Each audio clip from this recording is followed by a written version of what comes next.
Sister stole my wedding dress. So I wore her dream gown to a party first. Sometimes I wonder if my family ever really saw me. Not just as a daughter or a sister, but as a person. Someone with feelings, dreams, and a life of her own. Because if they did, maybe they wouldn't have treated me like I was invisible. Growing up, my sister Claire was the golden child. Everyone adored her. Her soft curls, her bright smile, the way she lit up a room. My parents, my relatives, even strangers seemed to gravitate toward her like she was the sun itself. And me? I was the shadow cast behind her glow. I used to think it was normal, that maybe all little sisters felt like second best. But the older I got, the more I realized it wasn't just in my head. I remember the first time I noticed it. It was my 10th birthday. I had begged my mom for a blue dress I'd seen in a store window. It had tiny pearls on the sleeves and a skirt that twirled when I spun around. My mom smiled and nodded, telling me we'd see. That morning, I woke up early, my heart racing with excitement. But when I ran downstairs, there was no blue dress waiting for me. Instead, Claire sat in the middle of the living room, unwrapping a brand new pink bicycle. It was on sale, Mom explained, ruffling my hair, and Claire needed a new one anyway. I swallowed my disappointment, nodding like it didn't matter. Like it was normal. That was the first time. But not the last. In middle school, I got the lead role in our school play. I was so excited to tell my parents, but before I could get the words out, Claire announced she'd won a poetry contest. Suddenly, my achievement didn't seem to matter. They took her out for ice cream to celebrate. I stayed home. In high school, I worked hard to get good grades, hoping for some kind of acknowledgement. But Claire got an award for Most Spirit in Cheerleading, and my report card was barely glanced at. Even when I fell in love, when I met James, the one person who made me feel like I wasn't invisible, it still wasn't enough. When we got engaged, I thought, finally, this is my moment. A wedding is a once-in-a-lifetime event, right? Surely my family would make this about me. I should have known better. I spent months searching for the perfect dress. It wasn't just any dress, it was the one. Ivory lace, a fitted bodice that hugged my curves just right, and delicate embroidery that shimmered under the light. When I put it on, I felt beautiful. I felt seen. I bought it immediately, keeping it at my best friend's house to make sure nothing happened to it. But one day, I came home to find my mom and Claire whispering in the kitchen. Their guilty looks sent a chill down my spine. "What's going on?" I asked. Claire grinned, oblivious to the tension I felt in my chest. "Oh, I just tried on your dress. It's so pretty." My stomach dropped. "You, what?" "I just wanted to see how it looked," she said with a shrug. And oh my God, it fit me perfectly. I turned to my mom, expecting her to be upset, but she just smiled. "It's not a big deal, Elise." Not a big deal. I clenched my fist. Where is it now? That's when Claire hesitated, just for a second. And that was all I needed. I pushed past them, running to my room and yanking open my closet. Empty.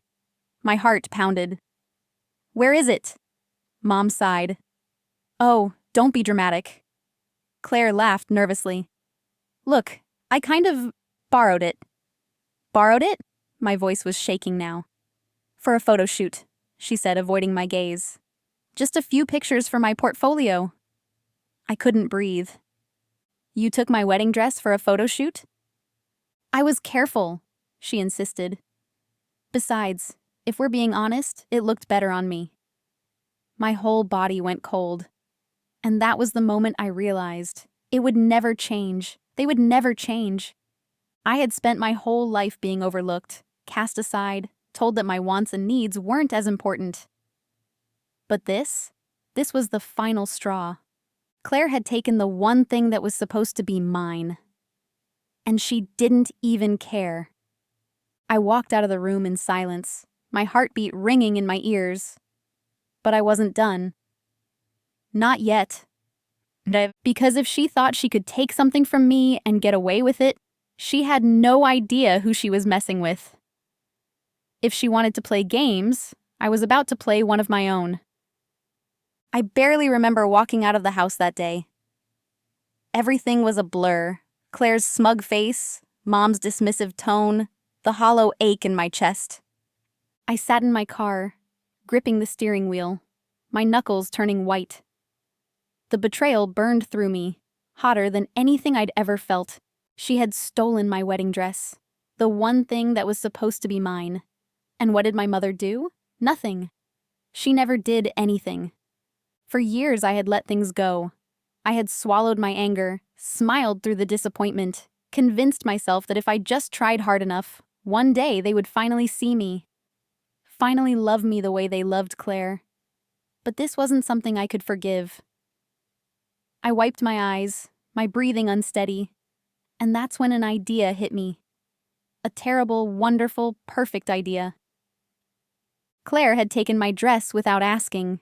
She had worn it first. So why couldn't I do the same? I pulled out my phone, scrolling through old pictures until I found it. The one thing Claire loved even more than attention. Her dream dress. For years, she had talked about it. A custom-made designer gown she had seen on a runway. When I have my big moment, she would say, I'm going to wear a dress just like that. And last year, she had finally bought it. Not for an actual event, of course, just to have, to admire, to remind everyone that she could. She had spent months showing it off, posting photos, gushing about how no one else was allowed to wear it. So, naturally, that's the dress I decided to wear first. I drove straight to my best friend Ava's apartment, where I knew Claire kept it. She trusted Ava, thought she was neutral in our family mess. But Ava was my best friend first. And the second I told her what happened, she didn't hesitate. Do it, she said, crossing her arms. That dress has been sitting in my closet for months. And honestly, you'd look better in it. That was all the encouragement I needed. I slipped into the gown, my fingers trembling slightly as I zipped it up. It was stunning, an off-shoulder masterpiece with layers of soft silk that hugged my curves perfectly. I turned to the mirror, expecting to feel guilty. I didn't. I felt powerful. I smiled at Ava. Let's go. And with that, we walked out the door and straight into the biggest party of the year. The event was hosted by a local fashion brand, an upscale gathering that Claire had been dying to attend. The kind of place where people sipped champagne and gossiped about who was wearing what. Claire had talked about it for weeks, how it was her scene, her moment. But now, it was mine. The moment I stepped into the venue, heads turned. People whispered. Some recognized the dress instantly. It had been in Claire's social media posts, after all. Ava grinned, leaning in. You're causing a scene. Good, I murmured, tilting my chin up. I wasn't just some forgotten little sister tonight. I was the one in the dress, the one commanding attention. And for once, it felt amazing. It didn't take long before someone finally said it. Elise? I turned, and there she was. Claire. Her eyes widened in horror, flickering down to the dress, then back up to me. She looked like she'd just seen a ghost. What? She breathed. Are you wearing? I smiled sweetly. Oh, this? Your dress. I borrowed it. Her face turned red. You? I took a slow sip of my champagne. I was careful, of course. Besides, if we're being honest, it looks better on me. The exact words she had said to me. I watched as they registered, her mouth opening and closing, stunned into silence. Ava hid a smirk behind her glass. You had no right! Claire finally exploded, her voice too loud for the elegant setting. I arched a brow. No, right? That's funny, coming from you. She took a step closer, seething. That dress is important to me. And my wedding dress wasn't important to me? She blinked. For a second, I saw something flicker in her eyes. Was it guilt? Just frustration that, for once, she wasn't the center of the universe. That was different, she hissed. I laughed, shaking my head. No, Claire, it wasn't. She looked around, realizing that people were watching, judging. And that's when I knew I had won. She wanted to scream, but she couldn't. Not here, not in front of all these people. So she did what she always did. She ran to Mom. By the time I got home, I was still buzzing with adrenaline. Ava had dropped me off, cackling the whole ride. That was legendary, she said. I'm so proud of you. I felt something I hadn't felt in a long time. Satisfaction. But the moment I stepped inside, the feeling faded. Mom was waiting for me in the living room, arms crossed. Claire stood beside her, fuming, still in her cocktail dress. Are you kidding me, Elise? Mom snapped. What were you thinking? I dropped my purse on the table. Oh, I don't know. Maybe I was thinking about how my own sister stole my wedding dress for a photo shoot. Mom groaned like I was being unreasonable. It was just a misunderstanding. I laughed, but it wasn't a happy sound. A misunderstanding? She stole my dress. And you let her. Claire scoffed. I borrowed it. I shot her a glare. Funny how that excuse doesn't work when I do it, huh? Her nostrils flared. You embarrassed me, Elise. Good. Mom threw her hands up. I don't understand why you're making such a big deal about this. Of course she didn't. She never did. I took a slow breath. I'm done, I said finally. They both blinked. What do you mean, you're done? Mom frowned. I mean, I'm done trying, I said, voice steady. Done pretending like any of you actually care about me. Done being the afterthought in my own family. Claire rolled her eyes. Oh, please. You're being dramatic. Am I? I met her gaze. Then why does it bother you so much that, for once, I took something you wanted? She had no answer for that. I turned to Mom. And you? You always defended her. Always made excuses. But you know what? I'm done trying to earn your approval. Mom's face softened. Elise, sweetheart. No, I cut her off. You don't get to play the loving mother now. Not after everything. I grabbed my car keys. I'll send someone to pick up my stuff. Claire scoffed.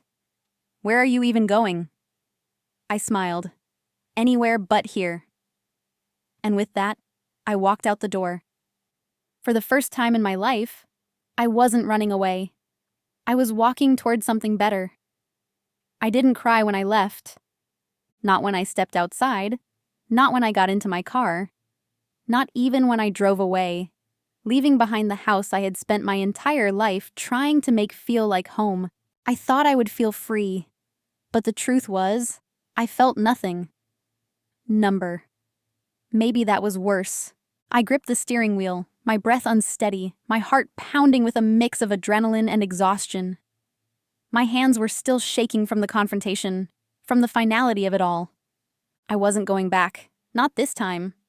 I had threatened to leave before, sure. I had fantasized about it. But I always stayed, always forgave. Always convinced myself that one day, things would change. But they wouldn't. They never would. And I was finally done pretending otherwise. I had no idea where I was going. I could have gone to Ava's, but I knew what she would say. How proud she was, how I should have done this years ago. And I was proud. But I wasn't ready to hear it yet. Instead, I found myself driving to James's apartment. The moment I knocked, the door swung open, and there he was. Tall, handsome, his expression shifting from surprise to concern in an instant. Elise? His brows knitted together. What's wrong? The question nearly undid me. Because James wasn't like my family. He never looked past me, never dismissed me. And now, standing in his doorway, I realized just how tired I was of fighting to be seen. I swallowed hard, forcing a weak smile. I need a place to stay. His face softened immediately. Of course, he said, stepping aside. Come in. I hesitated before walking in, the warmth of his apartment wrapping around me like a safety net. It smelled like his cologne, like fresh coffee and something vaguely sweet, probably the vanilla candles I had teased him about last week. He closed the door behind me. Do you want to talk about it? I shook my head. Not yet. He nodded, not pushing, just like he always did. Okay. You hungry?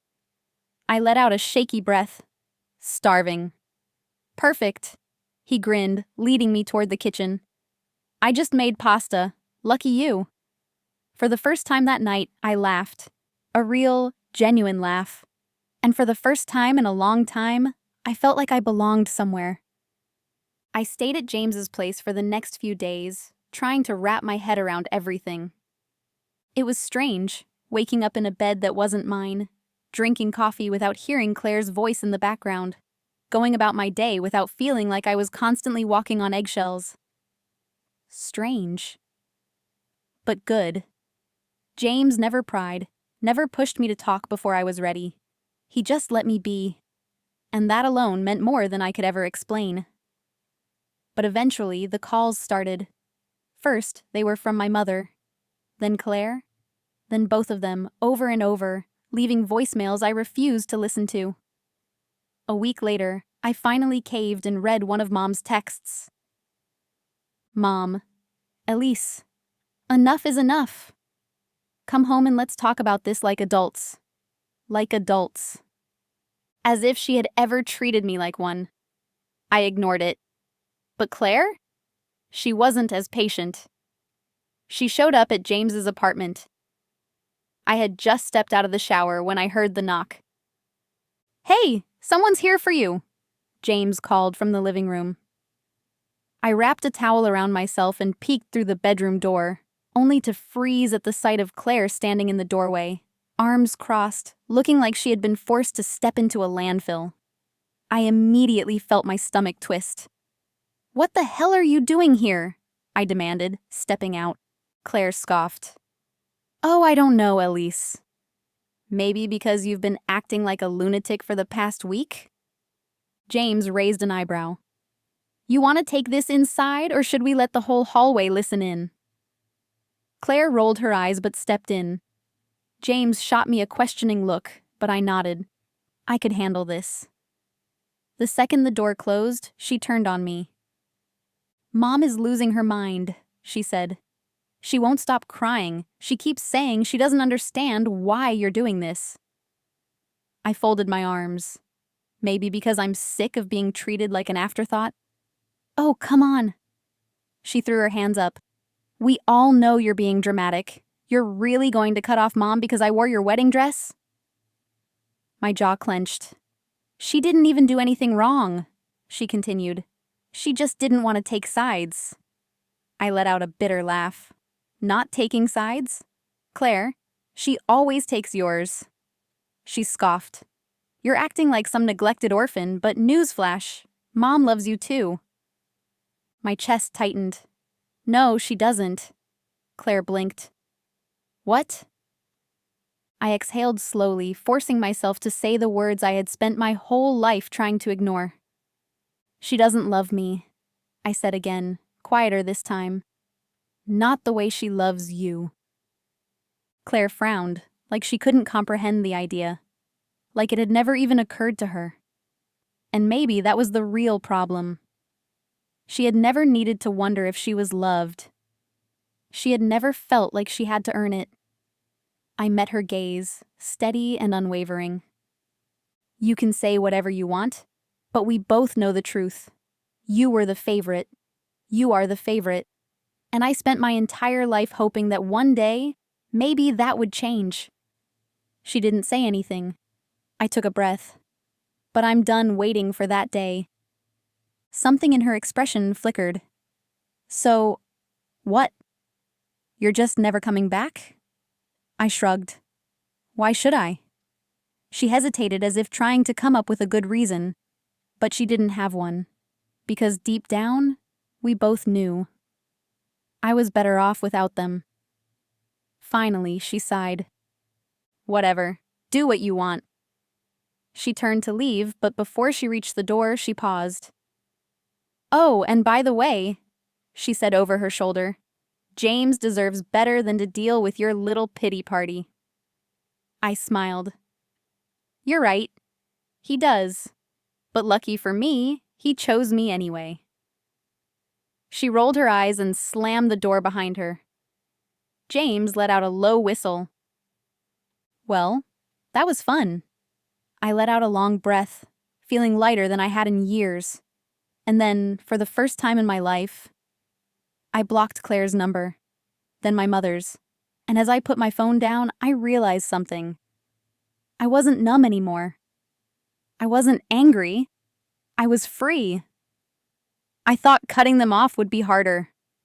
That I'd wake up every morning with a pit in my stomach, wondering if I had made a mistake. That I'd feel guilty or lonely, or like a part of me was missing. But the truth? I felt lighter. For the first time in my life, I didn't have to worry about what Claire would say next, or if Mom would take her side. I didn't have to keep proving myself, hoping for love that would never come. I was free. And yet, freedom didn't mean I had everything figured out. I still had no real plan. No idea what my next move was. And if I was being honest, that scared me more than anything. A week passed, then another. I spent my days at James's apartment, scrolling through job listings, trying to decide what came next.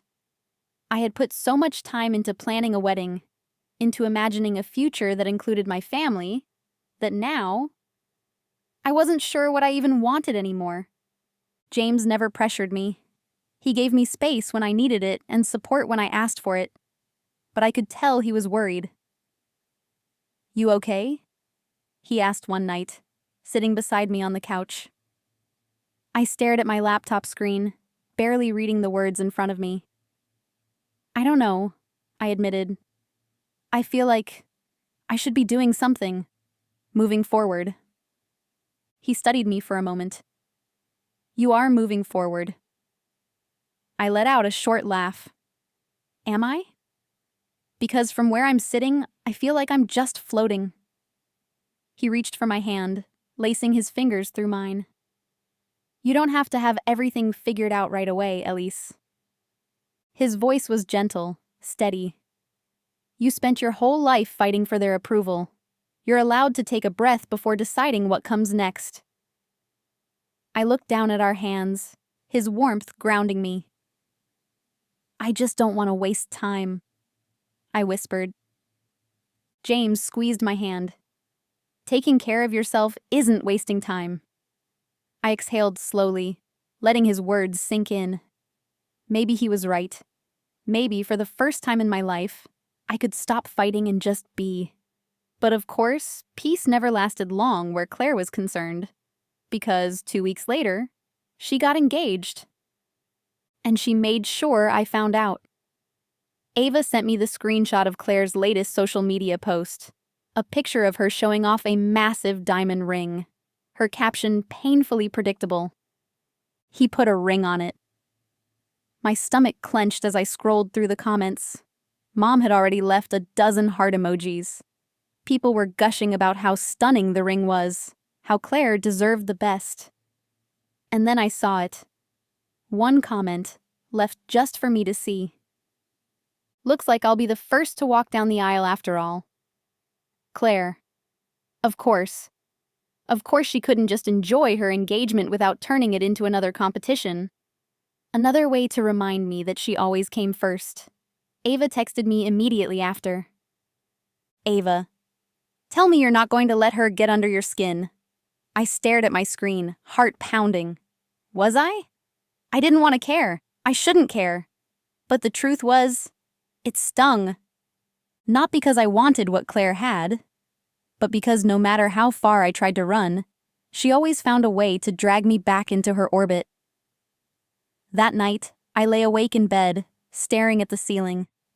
James was asleep beside me, his breathing soft and steady. I should have been sleeping too. Instead, my mind raced.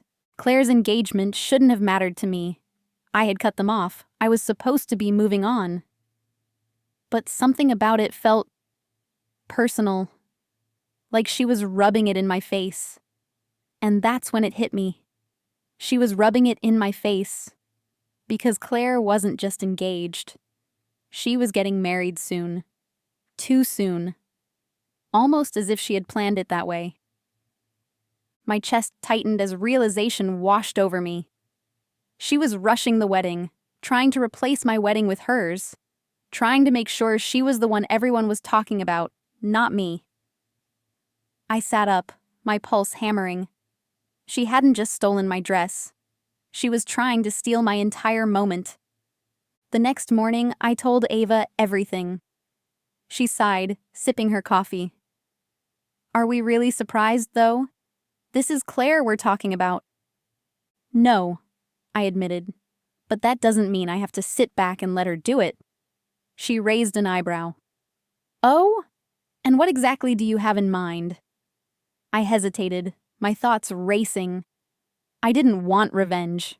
Not really, but I wanted closure.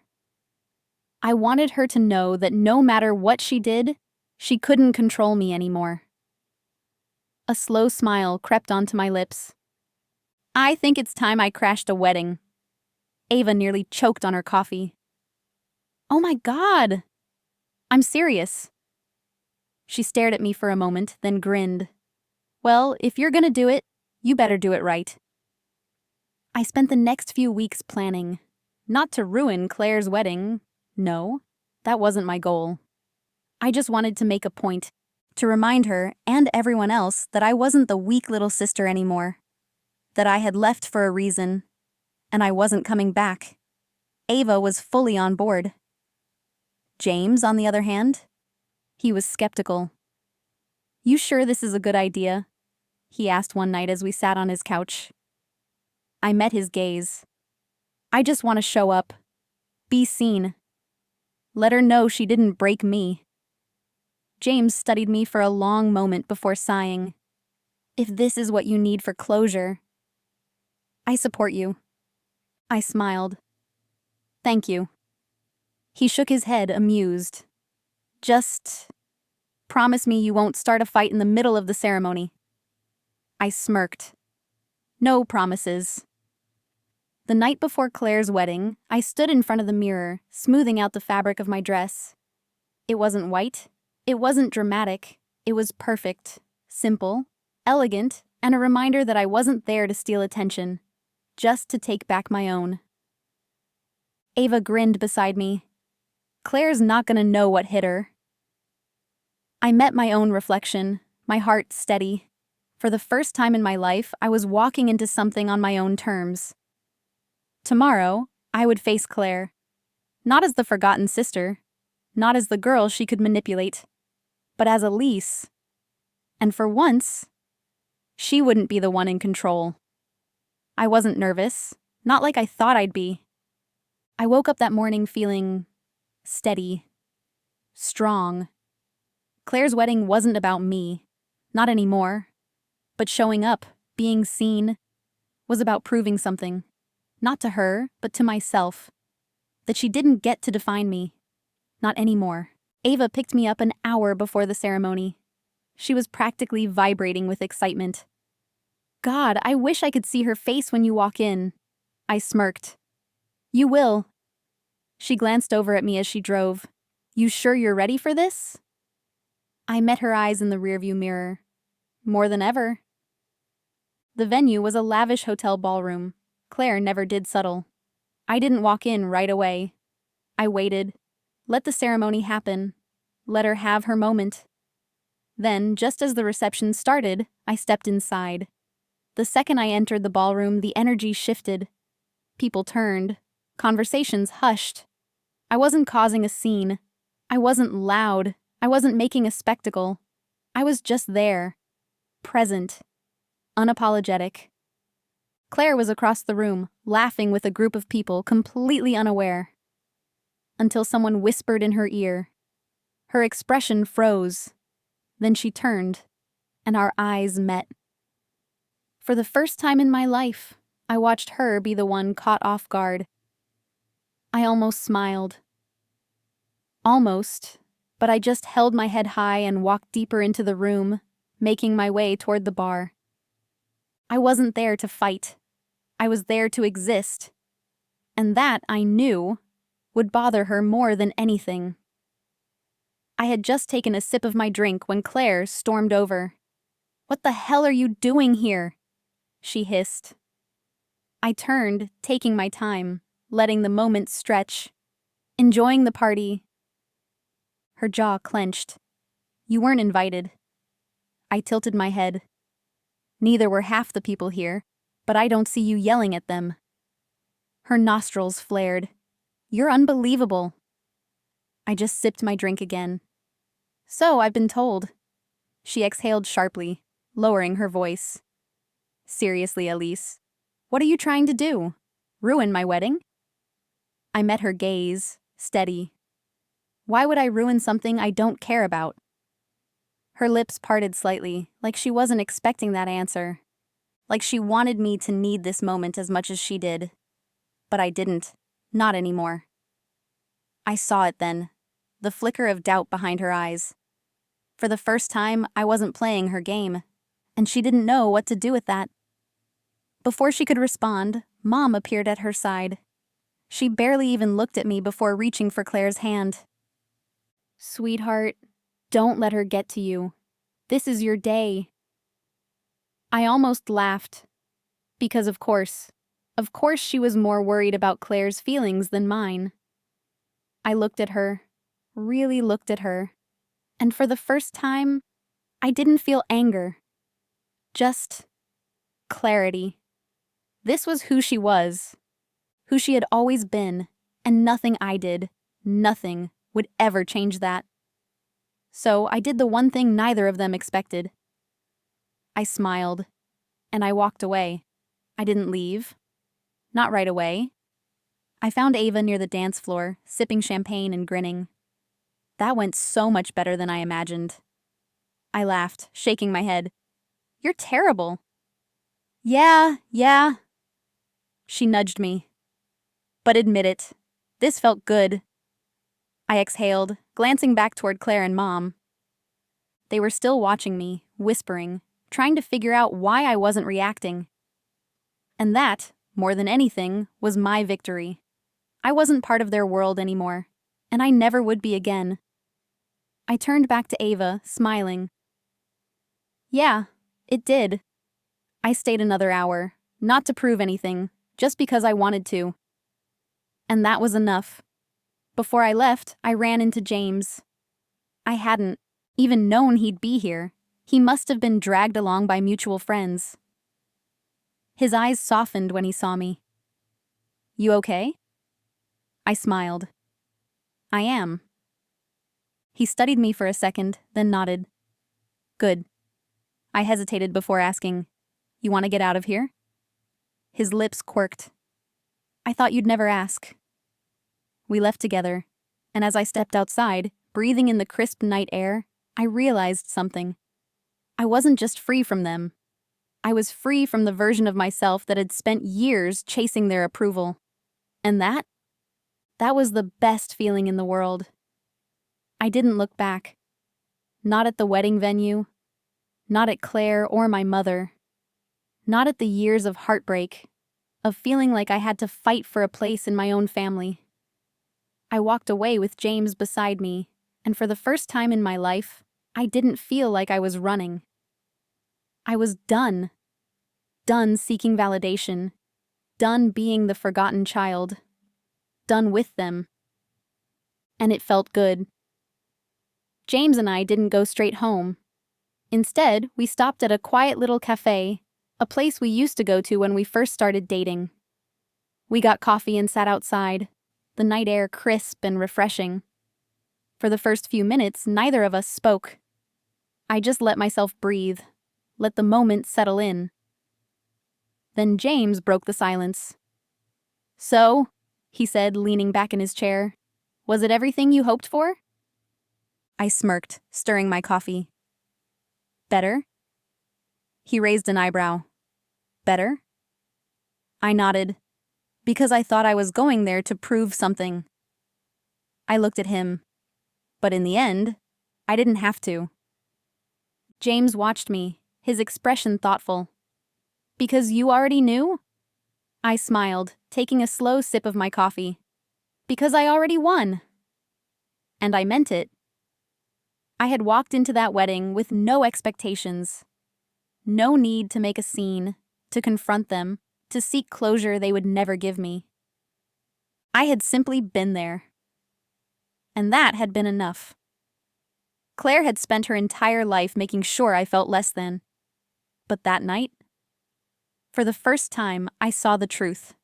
She had spent so much time trying to tear me down because deep down, she knew she could never really stand above me. She needed to steal my moments because she had nothing real of her own. And that wasn't my burden to carry anymore. A week passed, then two. I moved forward. I focused on work, on planning my future, on figuring out who I was without them looming over my shoulder. And it was liberating.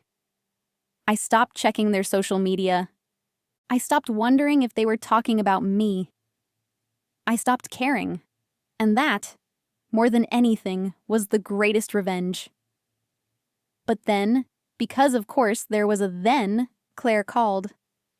I almost didn't answer, but a small part of me was curious, so I picked up. Her voice was clipped, controlled. "We need to talk." I sighed. "Claire, I really don't think we do." A pause. Then, "Mom is sick." I blinked. "What?" Her tone softened just slightly. "She's in the hospital. It's serious." I didn't respond right away, because I didn't know what I felt. Not sadness, not panic, just numbness. "I thought you should know," Claire continued, quieter now. "In case you wanted to see her." I let out a slow breath. And does she want to see me? Another pause.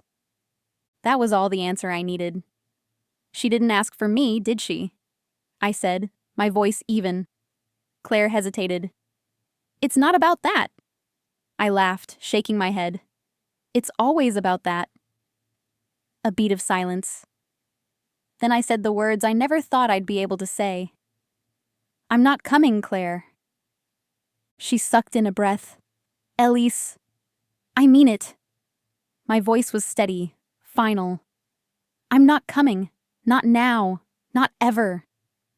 I wasn't saying it to hurt her. I wasn't saying it to make a statement. I was saying it because I was done. Because I owed my mother nothing. Because I had spent years waiting for a love that was never coming. And I refused to waste another second. Claire was quiet for a long time. Then finally she whispered, "She's still our mom." I closed my eyes. "No, Claire," I said softly. "She was yours." And then I hung up. I thought I might feel guilty, that I would second-guess myself, wonder if I had made the right choice. But I didn't. I felt relief, because for the first time I had chosen myself. And that was all that mattered. Months passed. I built a life without them. A life where I didn't have to prove my worth. A life where I surrounded myself with people who actually saw me. Avenue James, friends who had become family, people who loved me not because they had to, but because they wanted to. And that was enough. That was everything. I don't know how Claire is doing now. I don't know if Mom is still in the hospital or if she ever asked about me. And for the first time in my life, I don't feel guilty about that. Because some people will never change. And the real question isn't why they don't change. It's when you'll stop waiting for them to. And I finally stopped waiting. I finally moved on. And it was the best decision I ever made. Some people will never change. And the hardest lesson in life is realizing that you don't have to wait for them to. I spent years trying to earn a love that was never meant for me. In the end, the real victory wasn't revenge. It was freedom. Have you ever had to walk away from family to find peace? Share your thoughts in the comments. I'd love to hear your stories. And if this video resonated with you, don't forget to like this video, subscribe for more stories like this, and hit the notification bell so you never miss an update. Because sometimes the most powerful thing you can do is let go.